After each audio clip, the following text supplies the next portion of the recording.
bienvenidos a una nueva emisión de M de Medianas. Soy Carlos Liaskovich. Estamos en este programa junto con Marianela Labate. Y el eje del programa, como solemos reiterar en los comienzos de cada emisión, para aquellos que no nos escuchan hace rato o nunca lo hicieron, tiene que ver con las empresas que en la Argentina emplean entre 30, 35, 40 personas como mínimo, hasta unas 300 personas, que la llamamos la parte escondida o olvidada de la sigla pymes, porque las medianas en general están fuera del foco de la opinión pública y de las políticas gubernamentales, porque son empresas con más complejidad, son empresas con más vínculos con las grandes empresas como proveedoras, o que exportan, o que en el caso de las que son empresas familiares ya tienen más aceitado el vínculo entre la dimensión familiar y la dimensión empresarial. De modo que necesitan, por supuesto, soluciones distintas, una mirada diferente sobre la temática que hay que resolver o la complejidad que enfrentan. Y bueno, por eso nuestro foco, nuestro eje, desde por supuesto el propio nombre del programa M de Medianas, tiene que ver con estas particularidades.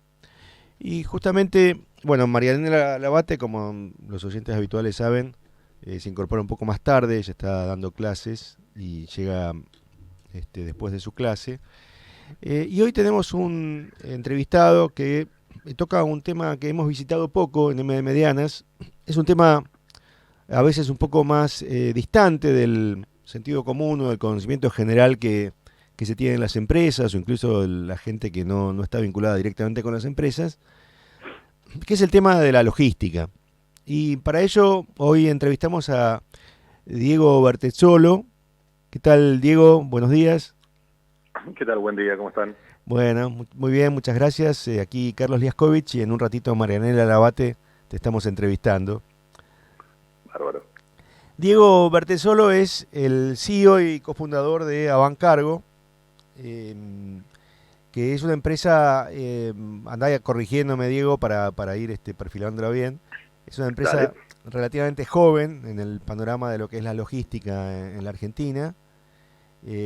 Fue fundada, entiendo, hace unos 7 años, ¿es así? Sí, estamos en 2017, 18, 18, arrancamos, sí, sí, es octavo año transcurre. octavo año.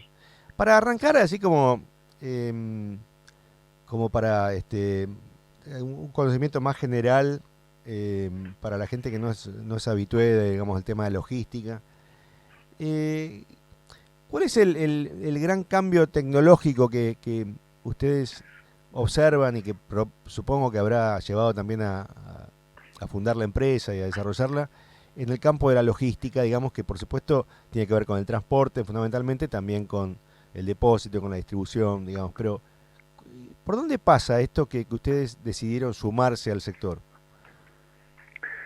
Buena pregunta, porque generalmente logística es una actividad que en su raíz, ¿no?, se viene realizando de la misma manera de que existe el camión, ¿no? Claro. Nosotros hago alguna caracterización de Avancargo previa como para que se entienda. Nosotros somos una empresa que nos definimos tanto como empresa logística como empresa de tecnología. Somos un híbrido Okay. entre ambas, o mezclamos ambas actividades, y estamos enfocados 100% en lo que se denomina el mercado o la vertical de primera milla, primera y media milla, es decir, todo lo que es transporte de larga distancia. Okay. Hago esta aclaración porque muchas veces se asocia, ¿no?, la logística con última milla, con la entrega urbana, con el paquete, ¿no? Claro, con Estamos más con el si se quiere, reparto, digamos, de las grandes tiendas virtuales, digamos. Exacto, nosotros estamos más en las aguas arriba, ¿no?, en la parte más industrial de la logística, en lo que tiene más que ver con materias primas, con camiones completos, Claro. muchas veces también con distribución, pero con distribución de lógica también de larga distancia. ¿Y por qué entramos a este mercado? ¿Qué veíamos y dónde está la disrupción? Nosotros siempre decimos lo mismo, acá no es un mercado, o mejor dicho, ¿no?, la disrupción tecnológica no viene tanto por están en la frontera de la tecnología. Acá la tecnología que se aplica no es,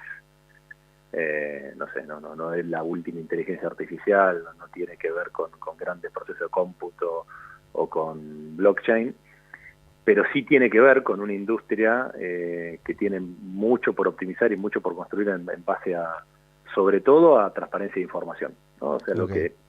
lo que nosotros, no te diría detectamos porque sería un poco grandilocuente, se sabe y se sabe hace mucho, pero si analizamos es que estábamos frente a una industria, un sector muy atomizado en su oferta, es decir, una gran cantidad de transportistas pyme que participan en este mercado. Claro. Muy poca transparencia en términos de información. Cuando digo información es cuál es la tarifa, dónde está la carga, dónde están los camiones. Ese balanceo en gran medida lo que te genera en Argentina y en el mundo es un mercado con alto nivel de ociosidad, ¿no? Lejos de una utilización ideal de la capacidad instalada. Y ahí veíamos que había una oportunidad de trabajar en base a plataformas, en base a construir sistemas de información más limpios, servicios, en última instancia dar un servicio más óptimo, que un servicio más óptimo, como lo entendemos de Avantcargo, es ayudar a nuestros usuarios al transportista a bajar costo, y con esa baja de costo al dador de carga bajarle tarifa, ¿no? Encontrar mejora donde todos ganen. Está clarísimo. Y esa fue un poco la tesis con la que nacimos. Está clarísimo, y hacia ahí va justamente mis siguientes dos preguntas. Vamos a anticiparnos un poco. Por un lado, al estilo Airbnb, que alquila inmuebles sin tener una sola propiedad, o de Uber, que hace lo mismo con autos y no posee ni un auto. Ustedes no poseen camiones. Exactamente. Es decir, ustedes lo que hacen es tomar, digamos, camiones, digamos, de otros y optimizar el funcionamiento para el cliente final, que es el cliente que los contrata a ustedes. Nuestros dos grandes activos en la compañía son la plataforma tecnológica con la que operamos, que tiene otras cuestiones que después le podemos contar, y la información. Efectivamente es entender dónde está la demanda, dónde está la oferta, y poder juntar de manera más óptima estas dos puntas. Y ahí va mi segunda pregunta. Los puntos críticos, esto ya más para alguien de empresa que necesita hacer un checklist, los puntos críticos que ustedes tienen respecto de los grandes generadores de costos en el sistema de transporte, ¿cuáles serían, digamos? A ver, te hago un listado medio libre, los tiempos, producto de, bueno, obviamente del tiempo de transporte, pero también de las demoras, etcétera, los hurtos, digamos, de la propia, digamos, empresa, los robos, es decir, de externos, la carga que es incompleta, que desperdicia, que está mal embalada, que se rompe. Es decir, ¿cuál? Mira, en larga distancia, vos primero tenés que ponerte en la cabeza de que el proveedor en el transporte pesado es un empresario pyme. ¿Del transporte tejado, dijiste? En el transporte pesado, en el transporte de larga distancia. ¿Se llama tejado el transporte? Claro, el transporte pesado. Ah, pesado, escuché. Sí, no escuché mal la palabra, perdón. El 93% de esa flota, cifra del Ministerio de Transporte, pertenece a pymes, pertenece a empresarios, a empresas que tienen menos de 5 camiones, ¿no? Entonces, para empezar a entender ese mundo, primero tenés que entender que son empresarios pequeños que tienen la misma dificultad que cualquier empresario en Argentina. ¿Qué quiere decir con esto? Que es tanto una cuestión de costos como de previsibilidad, ¿no? Entonces, vos me preguntás, ¿cuál es el principal costo de esta industria? En larga distancia, el combustible. Directo. El 50% del costo, más o menos, representa gasto en combustible. Y cuando vos analizás sociedad, cuando analizás cuál es la problemática de esta industria, es el retorno, el 20, 30%. Te diría que en realidad entre el 30 y el 40% de los movimientos, de los kilómetros recorridos de un camión son sin carga. Porque están yendo a buscar una carga, pues están regresando de una zona donde no tienen carga de retorno. Entonces, cuando uno mira solamente esas dos cifras, está claro que una optimización de carga, cuando hablamos de optimización de carga, ¿a qué nos referimos? Nos referimos a encontrar, por ejemplo, nosotros hoy operamos con grandes clientes, ¿no? El sector agro, minería, petróleo, industria. No es que no es un modelo Uber donde viene y te piden un camión y bueno, vos pones un camión, no, o sea, Claro. hace un trabajo un poco más profundo donde entendemos qué flujos tienen, dónde pueden necesitar capacidad, y nuestro trabajo es encontrar capacidad, idealmente de retorno. Idealmente, si yo soy una fábrica que tiene que mover, no sé, de Córdoba a Buenos Aires, voy a tratar de encontrarle flota que ya tenga el Buenos Aires-Córdoba y se esté quedando vacía en Córdoba. Claro. Entonces, cuando uno logra eso, logra que ese empresario pyme, ese combustible que estaba quemando gratis, hoy lo queme con tarifa. Entonces, ahí hay un driver, viste, muy sencillo de ver y que es muy real de dónde, cuando uno logra mejorarle los kilómetros vacíos, es decir, subir ese 30% vacío a un 20 o a un 15, automáticamente hay una mejora para todos, porque ese transportista le ingresa plata que no le estaba ingresando por kilómetro que ya estaba recorriendo. Y obviamente eso, en un mundo ideal y virtuoso, debería darle una tarifa más competitiva al dador de carga. Ese es el punto número uno. El punto número dos, y por eso la referencia a la pyme, está en la regularidad. El otro gran problema para el transportista pequeño, o para cualquier empresario, es qué certeza tengo yo de lo que voy a vender los próximos 3 meses, 6 meses, 12 meses o 24.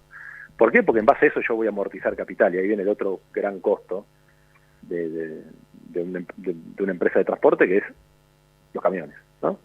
Los camiones, los depósitos, ¿no? Todo lo que hay que invertir. Y cuándo y de qué manera amortizo y cómo lo traslado a precio, tiene mucho que ver con mi regularidad y con, digamos, qué certeza tengo yo de que voy a vender este mes 8.000, 10.000 o 12.000 kilómetros por camión, ¿no? Entonces, Claro. cuando nosotros podemos atacar esas dos problemáticas, es donde realmente se vuelve virtuoso el modelo. Y obviamente lo podés hacer en base a información, ¿no? Nosotros hoy en la plataforma tenemos vinculados más de 22.000 empresas de transporte, más de 120.000 camiones fiscalizados, que te permite realmente con gran cantidad de data ir encontrando estas sinergias. Está clarísimo. ¿Cuál es? Se sumó, perdón, Marianela Labate al programa, silenciosamente. Estaba aguantando la respiración prácticamente. Gracias por darme el pie. Sí, sí. Se sumó recién, así que bueno, bienvenida. Hola, Diego, Marianela. ¿cómo estás? ¿Qué tal, Marianela? Bien, muy bien, gracias. Y ya para introducirnos un poco más en la temática, digamos, en los problemas o en las innovaciones que vos vas recibiendo día a día en tu mesa de trabajo, Diego. Vos me decías al principio que no sale, digamos, las soluciones de tecnología y de cambio, digamos, en el sector, no sale, digamos, a la velocidad o el impacto que tiene en otros sectores.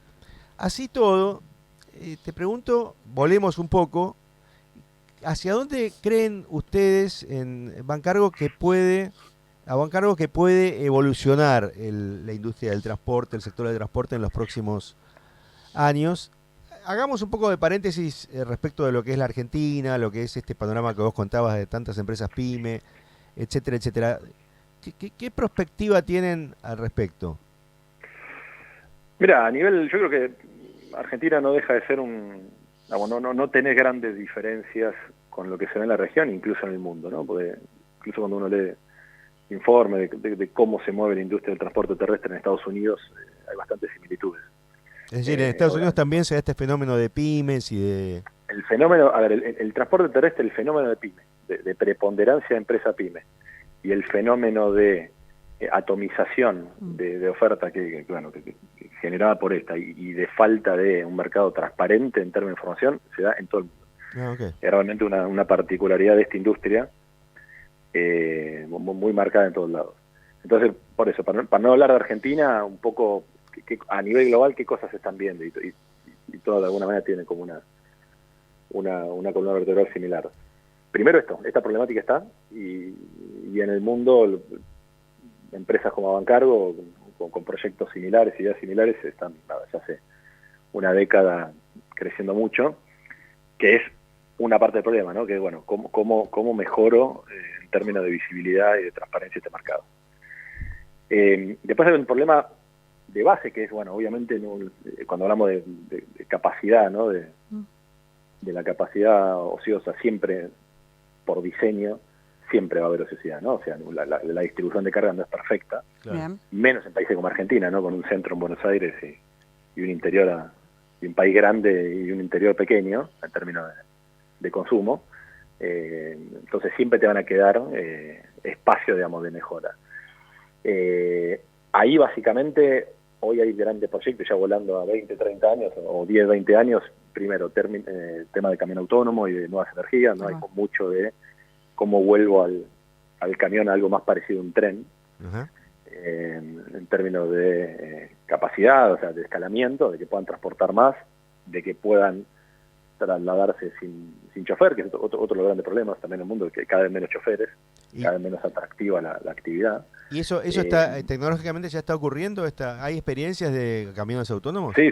Vos, en Estados Unidos hoy tenés varias empresas. Primero, camión eléctrico de Tesla, Nikola y otros más que ya tienen camiones girando en Estados Unidos, camiones pesados eléctricos, camiones autónomos también. En Estados Unidos tenés ya, yo te justo estaba leyendo, tenés ya circuitos de autopista de 800, 900 kilómetros con todo camión sin chofer. Digamos, mucha innovación en términos de, bueno, cómo vas de vuelta, convirtiendo el camión más en una lógica, ¿no?, de tren, de capacidad, ¿no? Bueno, yo desarrollo capacidad, armo rutas y después, bueno, no dependa tanto de la voluntad o no de una cantidad de proveedores, ¿no? Y yo te interrumpí recién, hay poca vocación por el camión, digamos, cada vez menos camioneros. También. Bueno, se nota en todos lados, ¿viste? Siempre uno tiene cifras de Estados Unidos, es un país bastante adepto a la estadística, ¿no? Pero bueno, en Estados Unidos se habla de una faltante de 300.000 choferes. ¿300.000 choferes? Sí. Pero, digamos, una ciudad grande. Hay que irse a trabajar de camionero a Estados Unidos. Sí, aparte ganan bastante bien. Sí, tiene fama de ser una actividad que se gana bien. Que es una actividad, más en un país como Estados Unidos, ¿no? Que ahí sí hay como una distribución más ecuánime de carga, y es gente que de golpe se va un mes de la casa, ¿no? Y sale y empieza a recorrer y agarra una carga en Miami y sube a Boston, y de Boston se va a Chicago, y de Chicago cruza del otro lado del país. Hay como una vocación, ¿no? Y aparentemente, bueno... Hasta un estilo de vida, digamos. Bueno, Estados Unidos, que siempre ha logrado reflejar muy bien de forma mediática su forma de, digamos, su cultura, su forma de trabajar, tiene varios realities que hablan de transporte de cargas peligrosas, los que cruzan esa zona norte prácticamente congelada. Digo, se nota que es como esto que decís, que se van un mes, hay toda una filosofía y una cultura en torno al conductor de estos camiones. En torno a la vida en la ruta, sin dudas. En torno al recorrer los estados y conocer, absolutamente. Pero bueno, también es una vida nómade, es una vida bastante solitaria. Tal cual. No sé, eso está, ¿no? Entonces un poco lo que se ve como macro tendencias, la electromovilidad llevada al transporte pesado, el camión autónomo, por lo menos, no tanto el camión autónomo en el circuito urbano, pero sí en larga distancia. Entonces, ¿viste? Cuando hablamos de esta optimización de balance, ¿no? Empezar a pensar puertos secos o depósitos intrapaís que estén conectados por camiones autónomos, ¿viste? Y por lo menos una parte del trayecto uno puede optimizarla o mejorarla. Claro. Entonces ya, ¿viste? Lo que antes era un viaje de 800 kilómetros vacío, que ahora sean 200. Y después información, de vuelta. El gran desafío, y acá vuelvo al punto, ¿no? No estamos hablando de grandes innovaciones, obviamente que hay lo que se denomina IoT, o Internet de las Cosas, dispositivos conectados, inteligencia artificial, pero no quizás con una profundidad enorme, pero sí con la lógica de empezar a administrar, juntar y administrar mayor cantidad de información, poder ir optimizando, ir ganándole un poco a la desorganización actual. Y vuelvo, puede ser un poco duro, pero es una industria, sobre todo a la larga distancia, muy acostumbrada a operar en papel y lápiz. Claro. Y esto, vuelvo a Argentina. Sí, considerando que hoy, por ejemplo, no sé, con inteligencia artificial podrías tener algún algoritmo que te resuelva las mejores rutas con menos, o no sé, con X cantidad de nodos que tenés que abordar o recorrer buscando la optimización. Si lo seguimos haciendo con papel y lápiz, también está la experiencia. Procesos en la logística, también procesos en la logística que uno quizás no ve, pero que son grandes cuellos de botella. Por ejemplo, la fiscalización, ¿no? Hoy un camión de carga hay que entender que el proceso es complejo, ¿no? Uno está cargando de golpe varios cientos de miles de dólares de carga, ellos llevan procesos fiscales, ellos llevan procesos de análisis, ¿viste? De documentales, seguros. Hoy una carga normal requiere verificar entre 10 y 20 documentos. Entonces, ahí vamos a los problemas del mundo real. Vos decís, a mí me gustaría tener una red tipo Uber, ¿no? Donde tengan miles de camiones, que me digan dónde están, que me digan cuando esté vacío y yo lo pueda cargar. Primer problema contra Uber. Vos en Uber tenés un chofer, vos tenés un auto y un pasajero, y todos los autos se pueden subir a todos los todos los pasajeros se pueden subir a todos los autos, sí, ¿no? O sea, en el camión no. Vos en el camión ya a partir de que tenés 50 tipos de carga distintos, claro, 50 tipos de camiones distintos, 50 tipos de permisos distintos, ¿no? No es lo mismo carga peligrosa, que refrigerada, que un granel, que un paletizado, que un bolsón, que un big bag, que líquido, que seco. Entonces ya tu problema de coordinación es mucho más grande. Claro. Una vez que lográs eso, una vez que pasás esa barra del siguiente problema, bueno, yo ahora tengo que validar que este camión que está vacío cerca de mi carga, que lo puede llevar potencialmente, porque digamos es una tolva y yo quiero transportar arena, bueno, digamos algo más complejo, es una carga peligrosa, ¿no? Ahora tengo que ver si tiene el REMPRE, si tiene el INTI, si tiene el RTO, si el chofer tiene el curso de carga peligrosa. Y no solo tengo que pedirle todos esos papeles, que para una empresa chica o un hombre camión es muy complejo presentarlo, sino que después lo tengo que poder fiscalizar rápido, porque ese camión, si yo en un día, como mucho, no le doy la carga, y va a seguir, va a ir para buscar otra cosa. Claro. Entonces, ahí hay un montón de procesos que el que está en la industria lo sufre, de afuera quizás no se ven, donde vos decís, che, y si inteligencia artificial, uno habla de inteligencia artificial, nosotros tenemos varios proyectos de inteligencia artificial. Los principales están en gestión documental. Parece hasta contraintuitivo, ¿no? Porque uno primero dice, sí, bueno, sí, tal cual lo que dijo Marianela, ¿no? Bueno, me meto en ruteo. Claro. No. Hoy el problema está en papeles. Hoy el problema está en cómo analizo rápido un perfil de riesgo, un score de riesgo de un transporte para poder asignarle en tiempo real o lo más cercano a tiempo real posible una carga.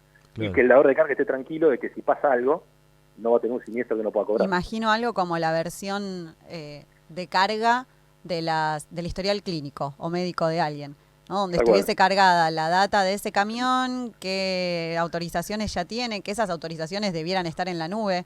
Ahora que se habla también, y ya lo tocábamos en otro programa, el tema de los contratos inteligentes o los contratos de blockchain, claro, decir, bueno, podríamos sumar esta parte de documental a ese tipo de nivel de seguridad. Bueno, nosotros desarrollamos hace ya 5 años, 6 años, y se fue enriqueciendo, perdón por la marca propia, pero internamente lo llamamos el NOSI del transporte, ¿no? Entonces, bien, básicamente, lo que vos tenés en Avancargo hoy, vos ingresás un dominio de un camión, un dominio de un acoplado y un DNI de un chofer, y analizamos 20 fuentes de datos públicas y validamos, 20 puntos de este score.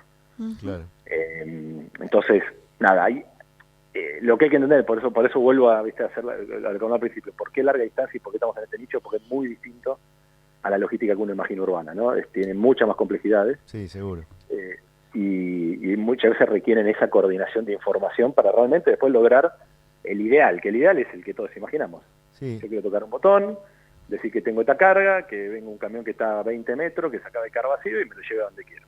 Ahí te quiero preguntar una cosa que me interesa en todas las empresas, digamos, sean kioscos, empresas de construcción o Avancargo. ¿Cómo gestionan la innovación? Es decir, ¿cómo estos nuevos problemas que ustedes enfrentan o estas nuevas necesidades, cómo tratan de innovar para mejorar el servicio que ofrecen o ampliar el servicio? ¿Tienen un área de innovación? ¿La tercerizan? ¿Cambian los...? ¿Cómo es, digamos? A ver, en nuestro caso nos ayuda mucho, por eso aclaraba al principio, somos una empresa de logística y de tecnología, y te diría que antes de tecnología que de logística. El diseño mismo de la compañía en torno a construir un producto, primero obviamente nos obliga a que toda innovación, todo desarrollo es propio. Tenemos un equipo es propio, dedicado. Es decir, no usan, digamos, desarrollos afuera o apenas. No, hoy Avancargo somos una empresa de 75 personas, de las cuales 20, no, un poco más, bueno, te redondeo en 20, son desarrolladores, o sea, equipo de producto. Ah, mira. Dentro de ese equipo de producto hay un responsable de producto, una cabeza del equipo, que es el que lidera de alguna manera, ordena la agenda, pero después ahí tenés desarrolladores de software, tenés equipo de todo lo que es, de equipo maduro de servidores y nube, tenés equipo de producto per se, o sea, de diseño de producto, y ahí en diseño de producto, yendo a tu pregunta, básicamente siempre todo parte del mercado, obviamente, o sea, más allá de nuestras tesis, todo parte de Sí, sí. validar esa tesis Claro, claro. con usuarios o de escuchar al usuario. Nosotros, digamos, Sí, les cambia una regulación en la frontera y ustedes tienen que adaptarlo a... absolutamente. Claro. Sí, primero, a ver, primero te diría entender, en software, viste, ideas hay miles, construir producto y construir software no es barato, mucho menos, es mucho más caro de lo que uno, viste, cree. De hecho, nosotros cuando empezamos este proyecto, pensamos que iba a ser mucho más fácil, o sea, no es barato construir software y no es fácil, sobre todo software usable, ¿no? El concepto de usabilidad es muy, muy importante. Muy importante porque puedes construir una solución que el mercado requiere, pero que no es fácil de implementar o que Claro. no es intuitiva, y esa solución no se usa, sobre todo cuando hablas del usuario no el nativo digital, ¿no? Cuando Claro. empresas de transporte, choferes.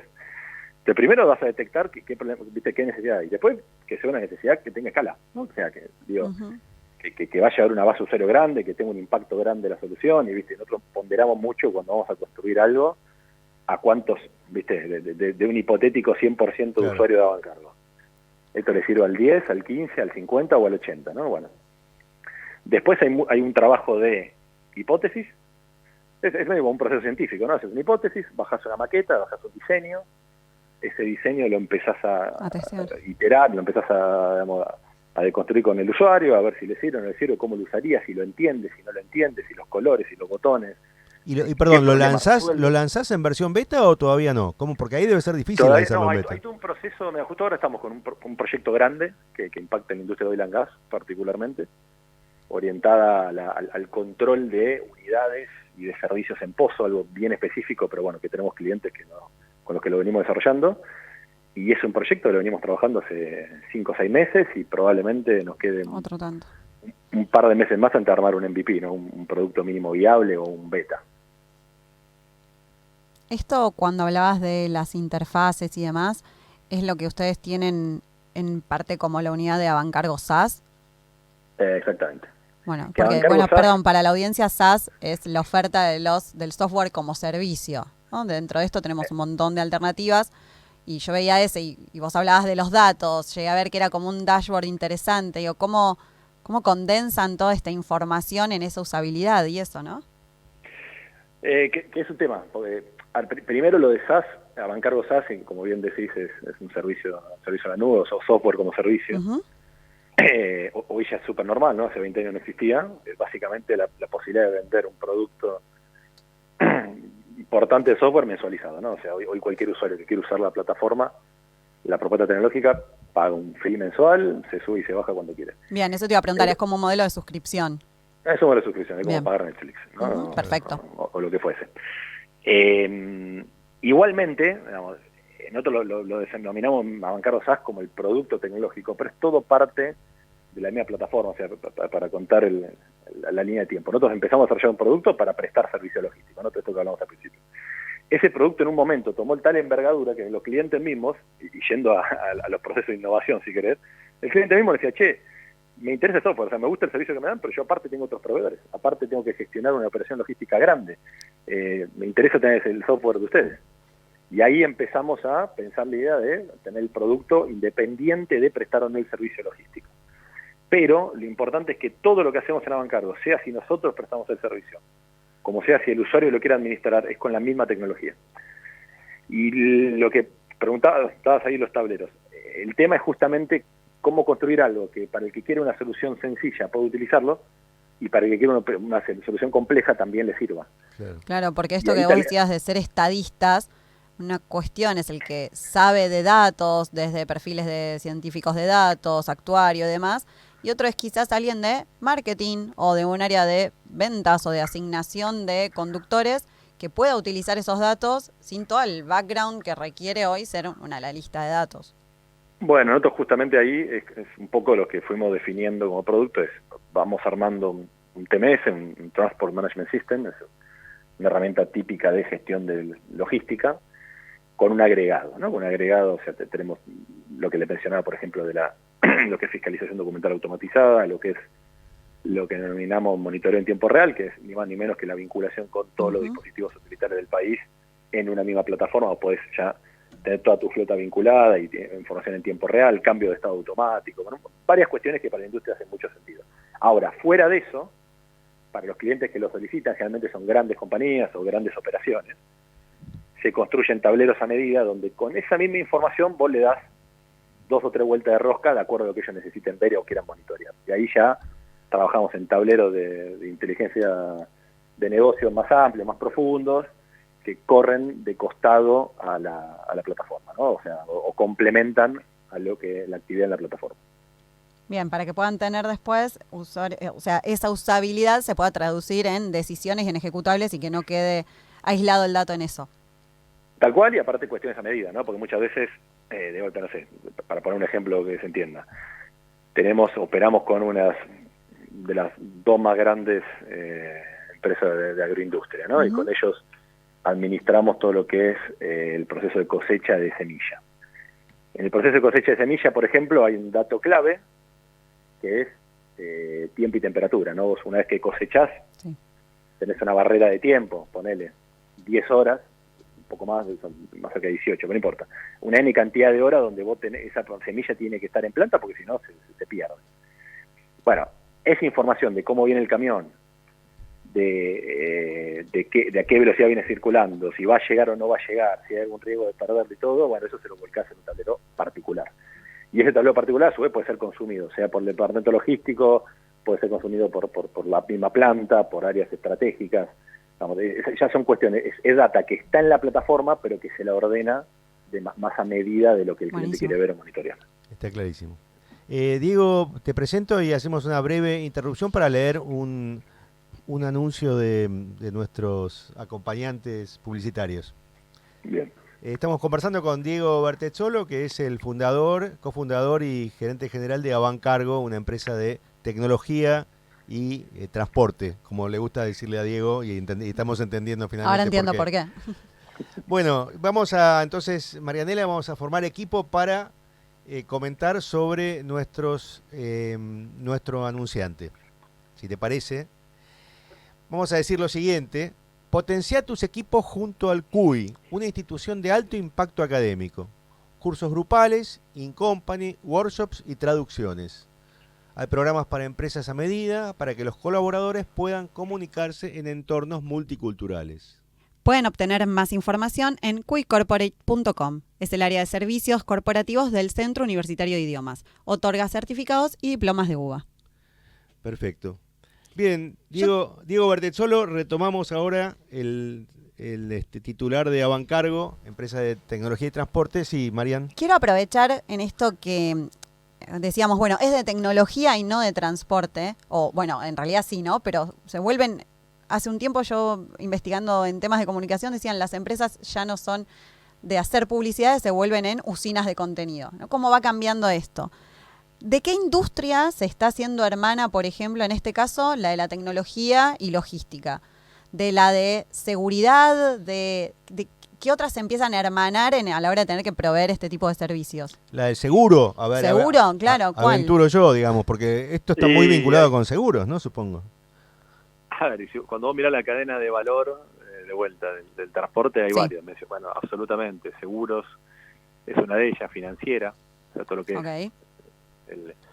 Hoy, por ejemplo, ¿no? Pensando en necesidad de la industria y de los usuarios, seguros embebidos, plataforma es una de ellas, financiamiento embebido, sobre todo cuando hablas de transporte pequeño, la posibilidad del factoring, de descontar factura, adelantar pagos, de adelantar combustible, son todas soluciones que trabajamos, hemos explorado, algunas las trabajamos, otras están ahí en cartera. La de seguridad, por ejemplo, basado en monitoreo. Nosotros tenemos partnership con empresas, digamos, ligadas a monitoreo satelital, y a su vez muchos de nuestros servicios, o sea, particularmente tenemos uno de nuestros servicios más grandes en minería de litio, tiene que ver con seguridad. Por ejemplo, hablamos de logística y optimización, pero la realidad es que ese contrato particular, nosotros tenemos un contrato donde el objetivo es asegurarnos que los camiones circulen bajo velocidades máximas controladas, perfecto, con las rutas adecuadas. Después, bueno, hay con la industria automotriz hay todo un punto, digamos, que nosotros desde el día 1 charlamos y siempre estamos en análisis de potencial, pero obviamente siempre como canal de llegada directa a pymes interesa, es como que hay un ecosistema bastante grande. Nos metemos en el tema empresa B, Diego. Dale. Porque hay como dos vertientes en la comunicación sobre empresa B. Una vertiente es qué buenos que somos, es decir, que nos sentimos mejores personas porque estamos en una empresa B, que no la descarto, digamos, porque forma parte, pero me interesa algunos aspectos derivados de constituirse como empresa B, que, bueno, para quien no conoce, es convertirse en una empresa que no solamente busca el rédito económico, sino también un impacto positivo social y ambiental, ¿no? ¿Cómo fue el proceso de decisión de ustedes, más allá de que ideológicamente por ahí ustedes en la dirección estuvieran de acuerdo, pero están muy vinculados con empresas multinacionales que a su vez se rigen por ciertas pautas, por cierta legislación, etcétera, etcétera? Eso por un lado, ¿cómo fue el proceso de toma de decisión de convertirse en una empresa B? Y segundo, ¿cómo es el proceso? Si es muy arduo, si implica muchos cambios internos, ¿cómo tienen que hacer para llegar a hacerlo?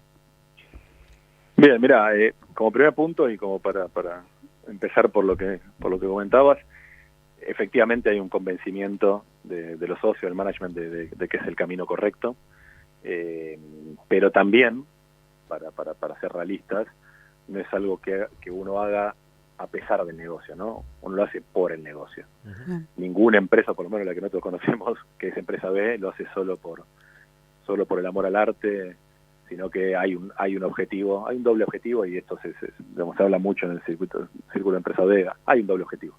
Hay un objetivo de impacto, pero también hay un objetivo de negocio, y tienen que ir de la mano, porque si no van de la mano, no es sostenible.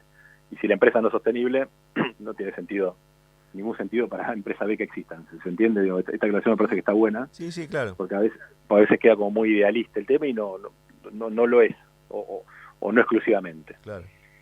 A ver, nosotros, yendo a nuestro caso, sí, obviamente que era algo que, a ver, en lo que estamos alineados, pero que también veíamos que nuestro negocio naturalmente se alineaba, ¿no? Cuando yo les conté hace un rato, acá el objetivo, si lo querés llevar a su mínima expresión, es reducir kilómetros ociosos, bajar el consumo de combustible, bajar el principal costo de la industria. Bueno, solo se acomoda hacia lo B.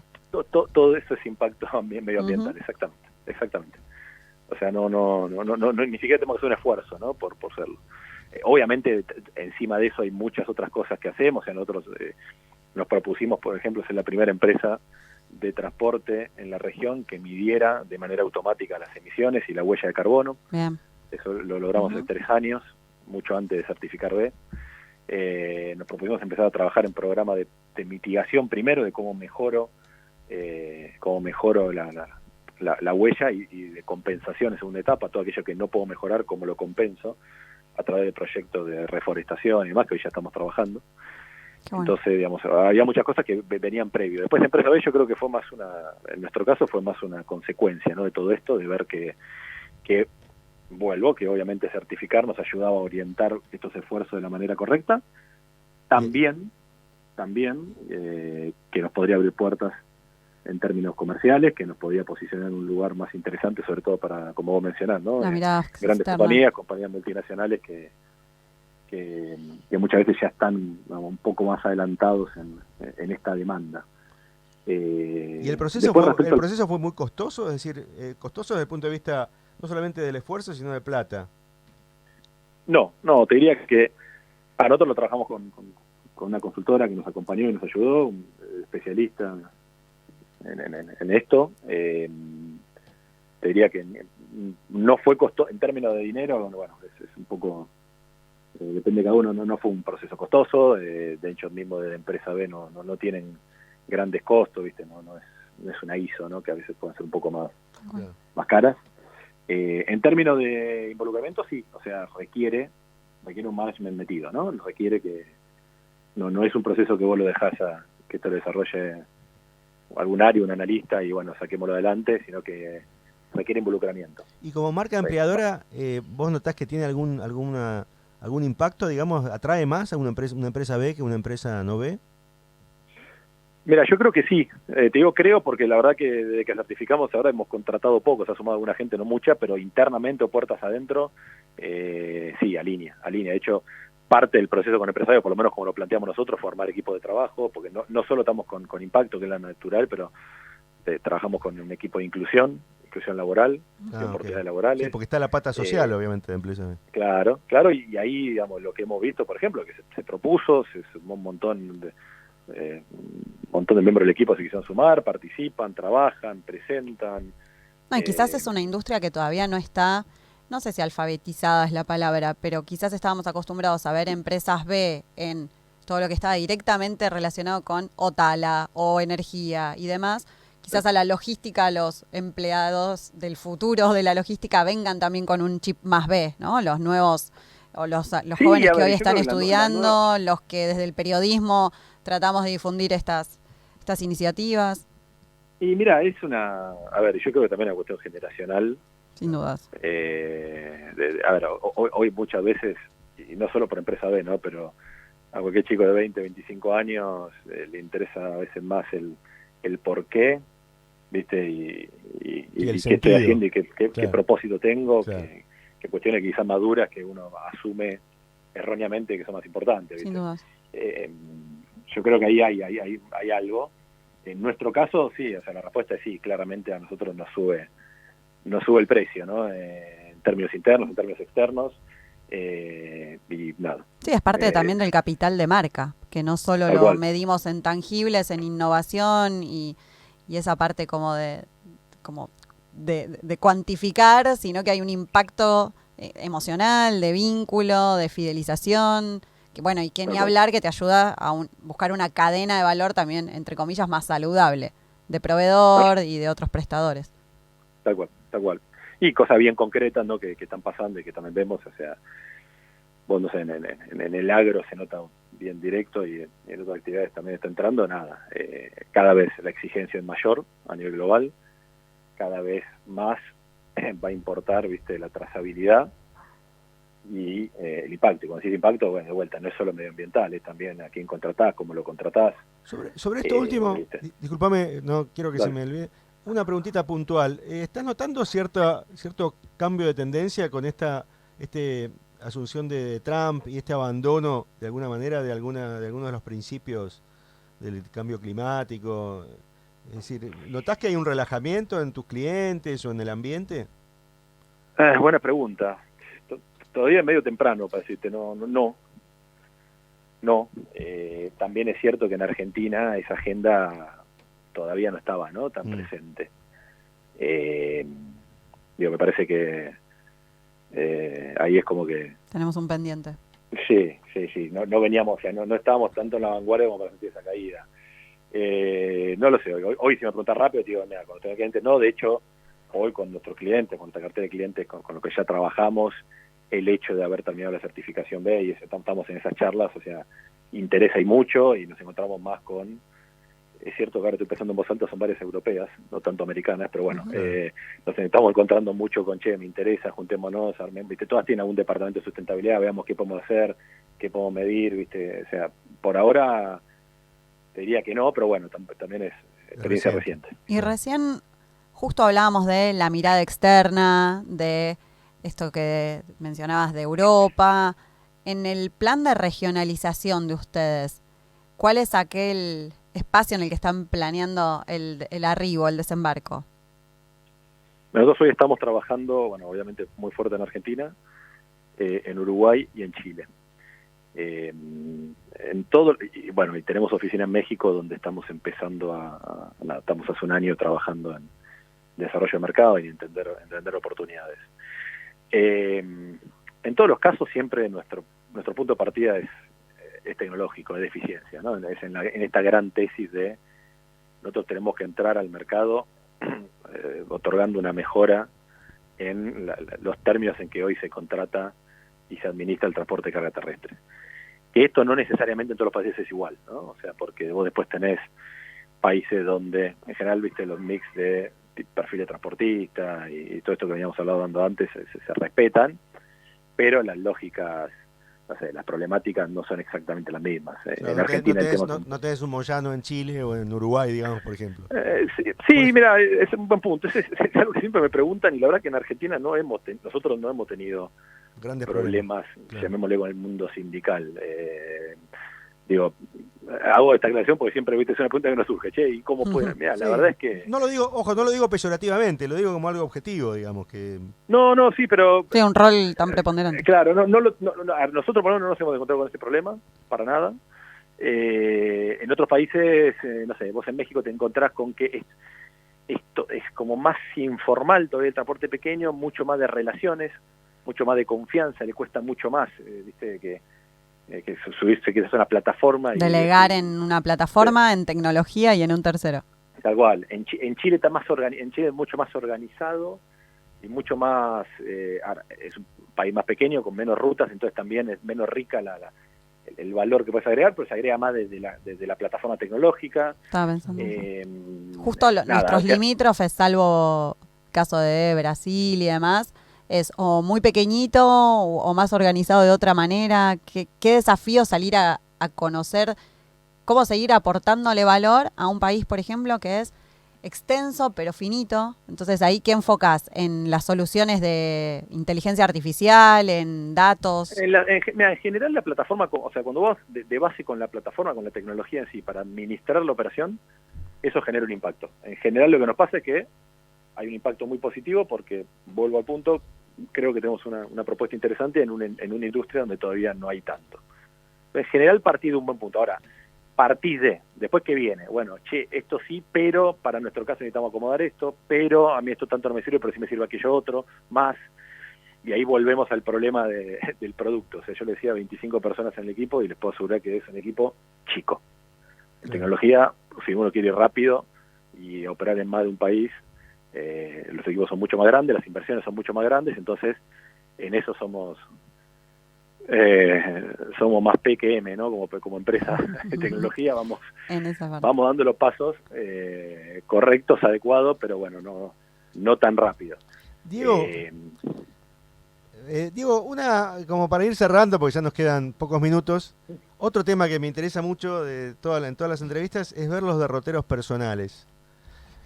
En LinkedIn, que nunca miente teóricamente, vos decís que sos graduado en Ciencias de la Comunicación. Exactamente. ¿Cómo llega un graduado en Ciencias de la Comunicación de la UBA a Bancargo, digamos, estar al frente de Bancargo? Esos caminos que son medio insólitos para una mirada ajena. Sí, de recorrer los pasillos de Parque Centenario claro, exactamente. A Bancargo, ¿no? Y hablar de Humberto Eco y Gramsci. Exactamente, el principal corriente del pensamiento a esto. Sí.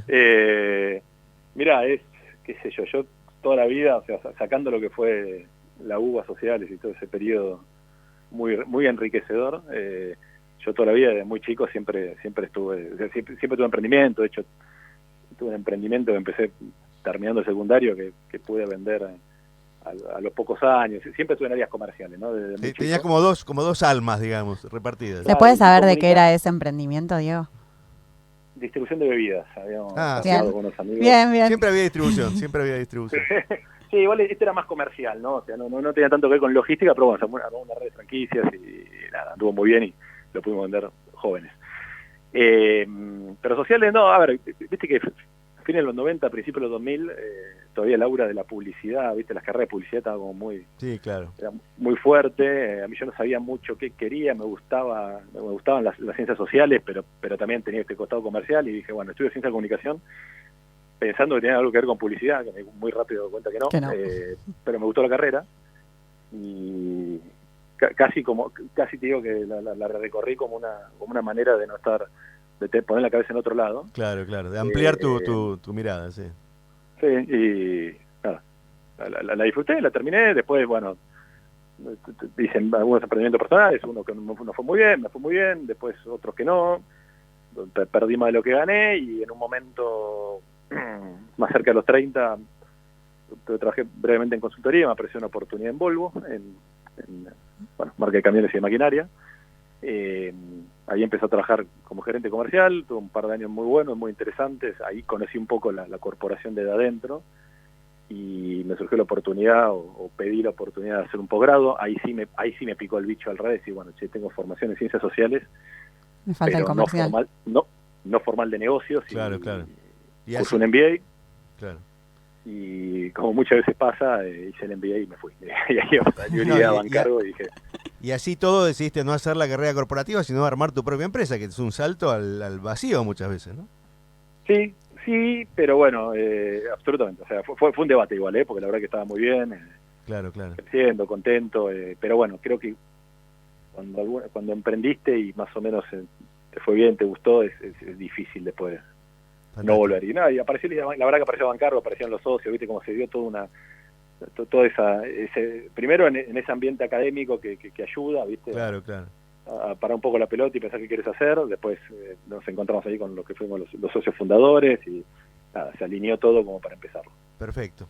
Bueno, Diego, muchas gracias. Ya nos están haciendo gestos desesperados de que tenemos que terminar, pero Gracias. con todo el oficio y la capacidad de nuestro operador, Ricardo Pinheiro, que está siempre preocupado por eso. Y bueno, mil gracias. Muchas la verdad. gracias. Ha sido una muy buena charla y muy instructiva. Yo siento que lo sigo desde Cemento, porque hace ya mucho tiempo uso, dando clases, una gacetilla de Bancargo, de ejemplo, y me acordaba de eso recién hace unos días nada más, y digo, verlo cómo creció, cómo migraron, y hoy ser SAS, estoy para que vengan a mis clases de tecnología, ya no mis clases de comunicación. Cuando quieras, con mucho gusto. Será un placer escucharte. Bueno, muchas gracias. Y estuvimos conversando con Diego Bertezzolo, que es el cofundador y CEO de Bancargo.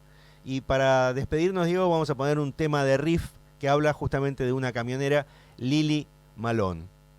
Espectacular. Muchas gracias. Gracias a ustedes. Hasta luego. Hasta luego. Bueno, y a nuestros oyentes nos volvemos a encontrar el próximo miércoles a las 12 del mediodía. ¿No, Marianela? Acá vamos a estar, ¿eh? Bueno, nos vemos. Gracias.